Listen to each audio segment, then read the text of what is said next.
कभी कभी वो सिचुएशंस भी आई कि बाइक में पेट्रोल डलवाने के लिए 50 रुपये नहीं थे। लिया जितना पैसा आ रहा है this sufficient for me. I have my own priorities. In the morning I have to find time to play cricket and in the evening I have to find time for my music practice also. मेरे दिल में आज क्या है तू कहे तो मैं बता दूं।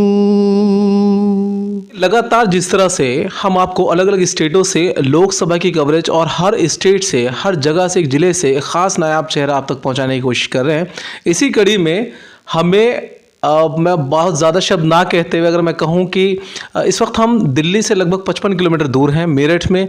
और मेरठ पूरे हिंदुस्तान के शायद वर्ल्ड की फेमस जगह है और यहाँ पर एक फेमस चेहरा हमें मिला है। और जब हम रूबरू होंगे उनसे, आपको रूबरू कराएंगे, तो आपको भी इस इंटरव्यू में बहुत मज़ा आने वाला है। तो लास्ट तक इस इंटरव्यू को देखिए, बहुत सारी बातचीत होने वाली है और हम सीधा रुख करते हैं उस खास शख्सियत की तरफ। तो बहुत बहुत स्वागत है हमारे चैनल पर आपका। नमस्कार। आपका पूरा शुभ नाम आपके जरिए हम चाहेंगे हमारे लाखों व्यूअर्स तक पहुँचे। उमेंद्र गर्ग।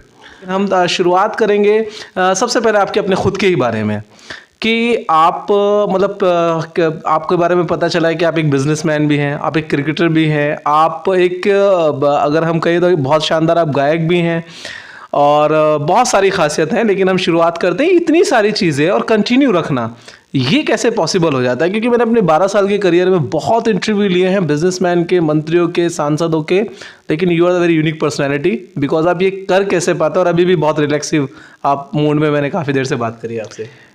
देखिए, लोग जो बिजनेस करते हैं बेसिकली पैसा कमाने के लिए करते हैं। राइट।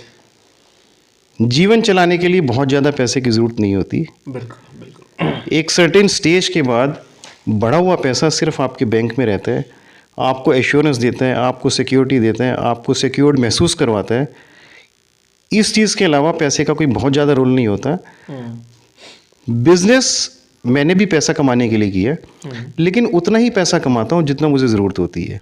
जहाँ आपकी सेटिस्फेक्शन हो जाता है कि भाई हाँ, मेरी लाइफ में सेटिस्फेक्शन है, मेरे ऊपर कोई बर्डन नहीं है। By profession I am a mechanical engineer. Oh great. Then I did my MBA from IMT Ghaziabad. Nice. Business में मेरे को आए हुए 25 साल हो चुके। इसी बिजनेस से मेरे को सब कुछ मिला है, but everything should have certain limits.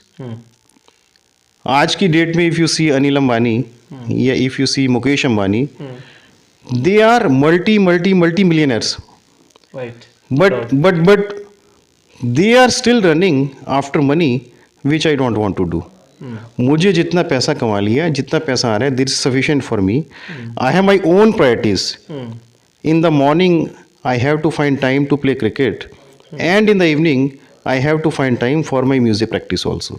मतलब ये मैं हमारे हिंदू के व्यूअर्स हैं, मैं बता दूं कि मॉर्निंग में क्रिकेट का शौक़ है और शाम को इवनिंग में भी अपने लिए टाइम निकालते हैं। ये नहीं कि अक्सर जो होता है एक बिजनेसमैन के दिमाग के अंदर कि सुबह की आँख खुलने के बाद पूरा कैलकुलेशन करना, फिर शाम तक, रात तक इसमें लगे रहना, कहाँ से आना है, कहाँ जाना है, किसको क्या करना है। मतलब उस तरह का वर्डन नहीं, एक शानदार लाइफ आप तक पहुँचाने की कोशिश कर रहा हूँ मैं। और ये ज़रूरी नहीं है कि एक शानदार लाइफ कुछ कमेंट्स इस तरह के आए थे मेरी लास्ट वीडियो पर कि ट्रेन में बर्थडे मनाने वाला ही मना सकते हैं, तो मैं कुछ खुलकर नहीं कहूँगा, लेकिन आप समझ गए होंगे। दूसरी तरह हम और आगे बातचीत करेंगे। तो अच्छा सर, क्या एक मेरा अहम सवाल था इससे पहले कि बिजनेस में जब स्टार्टअप किया था तो फैमिली बिजनेस था, पिताजी की तरफ से मिला था, मतलब उनकी तरफ से बिजनेस को आगे बढ़ाया या कुछ नया सेटअप स्टार्ट किया था? नहीं, it is purely new setup which I started in Feb 99. So we have just completed 25 years in this business. Sir, if you don't mind, can you please explain in Hindi language? मैंने स्वयं ये business 1999 फरवरी में start किया था और पिछले महीने हमने 25 साल अपनी इस कंपनी के सेलिब्रेट किए हैं। अच्छा, इस business, congratulation sir, thank you so much. और इस बिज़नेस को स्टार्ट करने में ऑफ कोर्स मेरा तो रोल था ही, बट काफ़ी हार्डशिप्स मुझे इसमें देखने के लिए मजबूर होना पड़ा, बिकॉज मैं मेरठ से बिलोंग नहीं करता हूँ। अच्छा। My home town is Chandigarh. अच्छा, चंडीगढ़ क्या? जी। अच्छा। तो जॉब के दौरान डिफरेंट प्लेसेस पे पोस्टिंग रही और अल्टीमेटली मैं दोबारा से घूमता हूँ, मेरठ आ गया और मैंने सोचा कि अब जॉब नहीं करेंगे और अब बिज़नेस करेंगे। काफ़ी मुश्किल वक्त था, जो कि अगर एक्सप्लेन करने लगेंगे तो उसमें काफ़ी समय निकल जाएगा। लाइक बिजनेस में वो सिचुएशंस भी आई कि कभी कभी वो सिचुएशंस भी आई कि बाइक में पेट्रोल डलवाने के लिए 50 रुपये नहीं थे। अच्छा। यस। और मेरे यहाँ काफ़ी अच्छे मित्र हैं। मैंने सोचा कि चलो उनको फ़ोन करता हूँ और उनसे कहूँगा कि यार तिवारी जी 100 रुपये दे दो, बाइक में पेट्रोल डलवाना है। उनसे बात तो मैं आधा घंटा करता रहा, अच्छा, लेकिन उनसे ये कहने की मेरे को हिम्मत नहीं है कि तिवारी जी मुझे 100 रुपये चाहिए हैं। लेकिन फिर मैंने सोचा कि यार अगर बाइक में पेट्रोल ही नहीं डलेगा तो मैं काम पे कैसे जाऊँगा। फिर मैंने अपने कज़न से रिक्वेस्ट की कि यार 500 रुपये चाहिए। अच्छा, ठीक। तो उसने बोला कि ठीक है मैं 500 रुपये घर से लेके आता हूँ। तो उसने वेटिंग का तो कोई जमाना था नहीं, वेट ही करना हूँ। फिर उसने मुझे 500 रुपये ला के दिए। 100 रुपये मैंने पेट्रोल डलवाया। अच्छा। और उसी शाम को हमारे एक सीनियर फ्रेंड थे, उनके बेटे की शादी थी। फिर मैंने सोचा यार शादी में जाऊँ, मैंने कहा नहीं यार 250 रुपये शगन देना पड़ेगा और अभी हार्डशिप ज़्यादा है, मैं शादी में नहीं जाता। तो मैं शादी में नहीं गया। ये जिस घर में हम बैठे हैं, जब इसके लिए मैंने housing loan State Bank of India Cantt branch से लिया तो उन्होंने मेरे से गारंटर मांगे। अच्छा। लेकिन मेरठ में उस वक्त मेरे को आए हुए 1 साल 2 साल हो चुके थे, लेकिन कोई भी आदमी गारंटी लेने के लिए तैयार नहीं था कि भाई लोन की गारंटी हम कैसे ले सकते वो हैं। है भी बहुत रिस्की, ऑब्वियसली वो इतने बड़ी चीज़ के लिए कोई शायद ही मुश्किल नहीं रिस्की तो देखिए बहुत सी चीज़ें होती हैं। बट वो एक्चुअली ऐसी स्टेज थी कि फिर मुझे चंडीगढ़ से सिस्टर को गारंटी के लिए बुलाना पड़ा। अच्छा। चंडीगढ़ से सिस्टर आई, उन्होंने गारंटी ली और मुझे हाउसिंग लोन मिला। ओके। उसी हाउसिंग लोन में से कुछ पैसे बचा के, जितना सेंक्शन करवाया था उससे कम में घर पूरा किया, कुछ और पैसे बचाए, उसको दोबारा से बिजनेस में डाला और फिर मैंने वहाँ से दोबारा उठना स्टार्ट किया। उस टाइम पे कितने एम्प्लॉयज़ होंगे आपके पास और कितना क्या खुद भी काम करना पड़ता होगा या क्या क्या मैं पहले दिन से खुद काम करता हूँ। मैं आज पहले एम्प्लॉय अपनी कंपनी का आप खुद ही थे? मैं ही खुद था और आज भी मैं ही हूँ। अच्छा, आज भी हो? आज भी मैं ही हूँ। आज मैं सुबह से ऑफिस में बैठा हूँ तो 3-4 घंटे मैंने काम ही किया है। अच्छा। और अभी अगर कस्टमर की कॉल आ जाएगी तो मैं I will attend that call also. Great. तो ऐसा नहीं है कि भी अच्छा, बिजनेस की गट्स कुछ बताना चाहेंगे जो नए मतलब MBA करते हैं या BTech करते हैं, जिस भी फील्ड में होते हैं। अक्सर मैंने खुद भी बहुत देखा है यूथ को बड़े जल्दी वो हार मान लेते हैं। तो क्या कुछ गट्स बताना चाहेंगे? और एक बात और भी है इसके साथ साथ, एक ये राजनीतिक सवाल भी बनता है कि आपने देखा होगा बहुत सारी चीज़ें मीडिया के अंदर कि कभी जंतर मंतर पे धरने, कभी कहीं धरने, कभी किसी चीज़ के लिए क्रिटिसिज्म, बहुत सारी चीज़ें होती हैं कि भाई हमारा 2 करोड़ नौकरियों का वादा किया था, 2 लाख नौकरियां भी नहीं हैं, ये सारी चीज़ें हैं। तो क्या कुछ ऐसा एक ख़ास पॉइंट ऑफ व्यू क्या आपका रहेगा हमारे चैनल पर अपने व्यूअर्स के लिए कि उनको मोटिवेशन मिले उस चीज़ से? प्लीज़।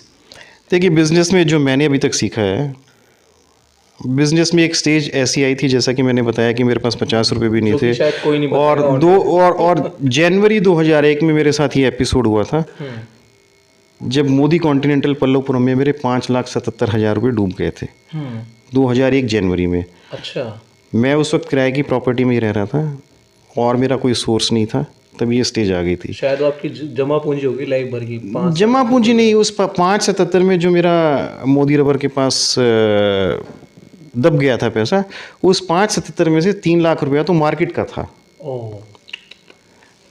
मार्केट का था, जिन मल्टीनेशनल कंपनीज ने मुझे बेसिकली मटेरियल दिया हुआ था उनका था। उसके बाद फिर मैंने अपने प्लॉट को गिरवी रख के प्राइवेट फाइनेंसर से पैसे लेके उसका काम 0-0 किया, जो कि ज़्यादा ब्याज पे देते हैं। उस टाइम पे वो 36% पर एनम था 2001 में। अच्छा। ठीक है जी। बट माई सर्वाइवल जो रहा उसका मेन रीज़न ये था कि जिन कंपनीज़ के साथ मैं काम कर रहा था उन्होंने बोला कि वर्क साहब 2 महीने हो गए आपने कोई ऑर्डर प्लेस नहीं किया। मैंने कहा जी मेरे साथ मोदी रबर में ऐसा ऐसा एपिसोड हो गया और अब मेरे पास पैसे नहीं है काम करने के लिए।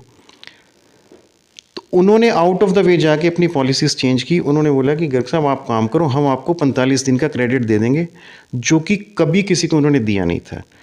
सो ये सिर्फ इस वजह से संभव हुआ बिकॉज मैं अपने बिजनेस और कमिटमेंट के साथ बहुत ऑनेस्ट था।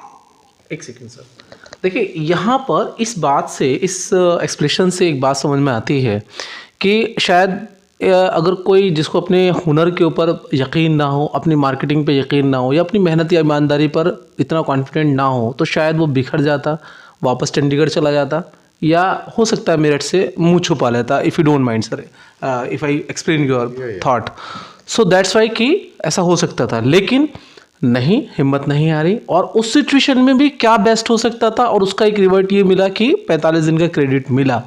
तो यहाँ पर बहुत सोचने और समझने की बात है इस पॉइंट को, कि एक सिर्फ लफ्ज़ों में कहने की बात नहीं है कि हिम्मत नहीं हारनी चाहिए। ये प्रैक्टिकली मैं सारी तमाम चीज़ें आप तक पहुंचा रहा हूं जो हुई हैं लाइफ में। वेल सर, तो ये एक बहुत अच्छा पॉइंट ऑफ व्यू आपकी तरफ से मिला कि आपने उस सिचुएशन के अंदर भी, जब मार्केट का भी कर्जा था और उधर पैसे भी आपके जो डूब चुके थे, ऐसी कंडीशन में आपने और क्रेडिट लिया, फिर उसके बाद लेकिन आप आगे बढ़ते रहे। That's a great. लेकिन सर, जो आपका इंटरेस्टिंग पॉइंट है, मैं घूम फिर के फिर वापस वहीं आऊँगा कि जो मुझे जानकारी मिली है। तो सर, जैसे कि मैंने आपको बताया व्यूअर्स कि बहुत अच्छे शानदार गायक भी हैं, और बहुत सारी खूबियाँ तो मैं इस छोटे से प्रोग्राम में, छोटे से एक इंटरव्यू में नहीं बता सकता, लेकिन मैं रिक्वेस्ट ज़रूर करूँगा कि सर, अगर मैं क्योंकि बहुत सारे हमारे ऐसे मेरे उसमें व्यूअर्स हैं, मेरा 7% जो ओमान में देखा जाता है, 3% जो है सऊदी में देखा जाता है, तो मैं चाहूँगा कि आउट ऑफ कंट्री भी एक ख़ास कोई नगमा, उसकी चंद लाइनें, आई हम्बल रिक्वेस्ट यू कि पहुँचें प्लीज़। तो क्या गाना चाहिए सर? देखिए, एक मूवी आई थी जिसका नाम था दाग। हाँ। दाग 2 आई हैं। एक दाग दफा है। पहली नहीं, अच्छा। पहली दिलीप कुमार की थी, जी जी। दूसरी राजेश खन्ना की थी। ओ, उस टाइम की, ठीक ठीक। ठीक है जी। तो राजेश खन्ना की दाग में एक गाना था, उसकी 2 लाइनें मैं आपको सुनाता हूँ। कोई ढूंढने भी आए तू हमें न ढूंढ पाए, तू मुझे कहीं छुपा दे, मैं तुझे कहीं छुपा दूं, मेरे दिल में आज क्या है, तू कहे तो मैं बता दूं। Thank you. Awesome awesome, ultimate. अच्छा, कहाँ प्रैक्टिस की, किसने सिखाया, कौन गुरु कौन है आपके? प्लीज़ ये ज़रूर बताइएगा, क्योंकि बिल्कुल वही आलाप, उसी तरह से बिल्कुल तर्ज, उसी तरह से, क्योंकि मुझे थोड़ा बहुत है समझ गानों के, सुनने की है, भले ही मुझे नहीं आता लेकिन समझ है। तो कैसे ये, कहाँ, मतलब सेल्फ प्रैक्टिस सर। अच्छा, वो कोई ऐसा होता है ना, गुरु होता है कोई कि भाई वो बताता है कि नहीं भाई घर से अब यहाँ थोड़ी कमी है, इसको ऐसे नहीं ऐसे करो? नहीं, मैं अपनी रिकॉर्डिंग करता हूँ, फिर उसको सुनता हूँ। अच्छा। फिर जो खामियां मिलती है उसको नेक्स्ट टाइम इम्प्रूव करने की कोशिश करता हूँ। The fantastic. तो देखा आपने कि मैं कमेंट में मैं पूछना चाहूँगा अब, क्योंकि मैं हमेशा अक्सर मेरे व्यूअर्स ने हौसला अफजाई किया है, और बहुत आपके अक्सर कमेंट्स मेरे पास आते रहे हैं। तो एक बिजनेसमैन, एक फिट, अच्छा सर, एक और क्वेश्चन पूछ सकता हूँ, ये बड़ा इंपॉर्टेंट भी है, और प्लीज़ आप माइंड मत कीजिएगा। आपने कहा क्रिकेट खेल लेते हो आप, बहुत अच्छा खेल लेते हो, ऐसा मैंने सुना है। आप वॉइस आपने दिखा, आप नो डाउट कि आपने वो सारी चीज़ें मैच करके दिखाई चंद लाइनों में। तो अभी क्या प्रैक्टिकली, मतलब प्रेजेंटली आपकी एज अभी कहाँ पहुँच गए हैं? अगर आप माइंड ना करें तो इसका जवाब दे सकते हैं, अदरवाइज देखिए, नहीं स्किप करने की कोई ज़रूरत नहीं है। अच्छा। आज के टाइम पे जो रिटायरमेंट की एज है, मोस्ट ऑफ द जॉब्स में इट इज़ 60 ईयर्स। पुराने टाइम पे जो होती थी वो 58 होती थी। सो पुराने टाइम के हिसाब से I am on the verge of retirement. मैं 58th ईयर में चल रहा हूँ। अच्छा जी। तो कमाल है। चलिए हम कहें कि ऊपर वाला आपको 50 साल और ऐसी फिटनेस रखे आपकी, क्योंकि आप बहुत, मतलब मेरा खुद आज पहली बार ऐसा मन किया है, शायद मेरी अपने भी चैनल पे मेरी शायद 550 से अबव मैं इंटरव्यू ले चुका हूँ, लेकिन it's a very unique interview for me also. तो 58 एज, इस एज में आपने सुना होगा, अच्छा घुटनों उटनों में दर्द होता है? नहीं, I am a wicket keeper. अच्छा, विकेट कीपर भी हो? I am a wicket keeper. तो गाइज, बहुत इंस्पिरेशन वाला आज इंटरव्यू आप तक पहुंचाने की मेरी कोशिश है कि आज बहुत सारे मैंने हेल्थ के ऊपर शो किए हैं, आपने देखा होगा कि लोग बाग खान पान की वजह से, इसकी वजह से, उसकी वजह से, लेकिन मैं समझता हूँ कि शायद ये एक प्रैक्टिकल बिल्कुल आपके सामने। आज भी शायद आपने सर क्रिकेट खेला है, मॉर्निंग में खेल के कैसा रहा आज का क्रिकेट? बहुत बढ़िया। अच्छा, क्या बैटिंग रही आपकी? क्या रही? बैटिंग रही। अच्छा, रही। कितने रन बनाए थे? नहीं, आज रन का नहीं था, आज सिंपली प्रैक्टिस का था। अच्छा, प्रैक्टिस का था, तो आई रिमेन नॉट आउट। अच्छा, नॉट आउट रहे। Not out चलिए, ग्रेट। तो कहने का मतलब ये कि सर क्या आप संदेश देना चाहेंगे हमारे व्यूअर्स को, हमारे लोगों को, तमाम व्यूअर्स को, कि किस तरह से एक लाइफस्टाइल होना चाहिए कि जिस तरह से आपकी तरह आज इतनी ज़्यादा स्ट्रेसफुल लाइफ हो गई है कि लोग बहुत छोटी छोटी प्रॉब्लम्स को में अपने ऊपर इतनी हावी कर लेते हैं कि हम जैसे रिपोर्टरों को ही वो सारी चीज़ें दिखानी पड़ती है कि एक यूथ ने सुसाइड कर लिया, अटैम्प्ट करने लगते हैं, सुसाइड अटैम्प्ट करने लगते हैं। तो सर क्या एक आपका सर एक संदेश होगा ऐसे लोगों को? देखिए, sincere effort is very very important, और उसके साथ साथ ये है कि भी पैसा इस जीवन की बहुत बड़ी ज़रूरत है, क्योंकि पैसे से आपके बहुत से काम हो जाते हैं, लेकिन इस पैसा कमाने के लिए अपनी हेल्थ को सेक्रीफाइस ना करें। अगर आपकी हेल्थ सेक्रीफाइस हो रही है पैसा कमाने के लिए, उस पैसे का कोई फ़ायदा नहीं, क्योंकि पता नहीं कौन से शायर ने कुछ लाइनें कही थी, मुझे याद आ रही हैं, और मैं उससे इत्तेफाक भी रखता हूँ कि अगर दिल खोला होता यारों के साथ तो आज ना खोलना पड़ता औजारों के साथ। ग्रेट।